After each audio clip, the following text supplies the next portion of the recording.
Et merci à vous tous qui avez choisi en fait cette émission pour l'édification de vos âmes. Homme de Dieu, shalom.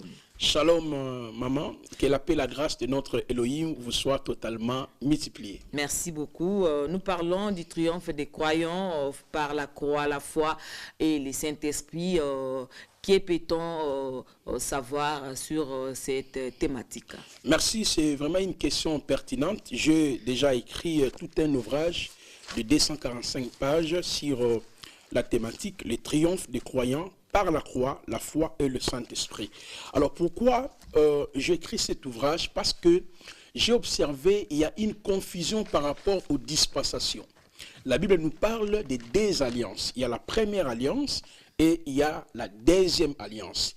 Dans la première alliance, le triomphe des gens était basé sur le temple, le jeûne, la repentance. Les gens cherchaient Dieu. Les termes tels que chercher la face de Dieu, chercher la gloire de Dieu dans le jeûne et de prière pour que Dieu puisse donner l'exaucement à son peuple était normalement consigné dans la dispensation, l'Ancien Testament. Mais nous sommes dans la dispensation de la nouvelle alliance.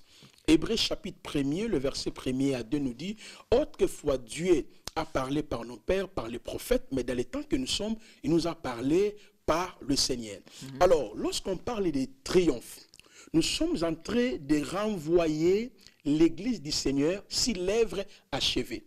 Pourquoi?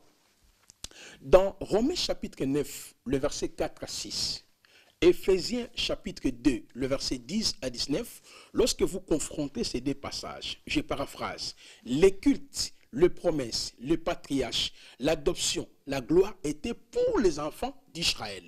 Nous, les nations, les Congolais, les Africains, on n'était même pas comptés dans le plan d'Israël. Parce que la promesse ou les promesses, les patriarches, l'adoption était par Israël. J'aime bien aussi le passage de Michée chapitre 4, le verset 5, où il est écrit « Chaque nation marchait au nom de son Dieu ». Mais lorsque vous arrivez dans Éphésiens 2, on nous explique le mystère du salut par la grâce, par la mort de Machia. Donc c'est que la croix, c'est le lieu de notre triomphe. Maintenant, qu'est-ce que Christ a triomphé à la croix de Golgotha? Aujourd'hui, nous avons écarté l'œuvre achevée. Nous croyons beaucoup plus à des prières. Nous prions comme les gens de l'Ancien Testament. C'est pour cela, madame la journaliste, notre triomphe commence à la croix. À la croix de Golgotha, je vais lire... Dans la croix de Golgotha, oui. Puisque Christ a triomphé la mort, nous n'avons plus le